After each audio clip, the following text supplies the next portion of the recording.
Hello everyone, good morning! Happy Thursday po! Breakfast po muna tayo ng cereals.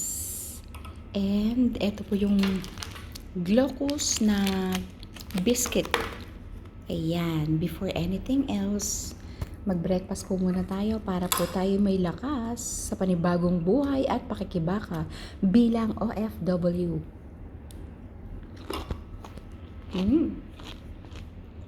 Yummy, yummy!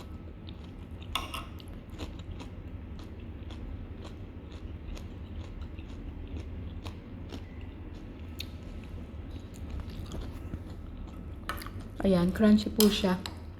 Sale po ito. Alam niyo naman po ako mahilig sa sale. Mega love shoutout sa lahat ng mga co-YouTuber ko. God bless everyone and have a great Thursday to us. One more day at it's Friday.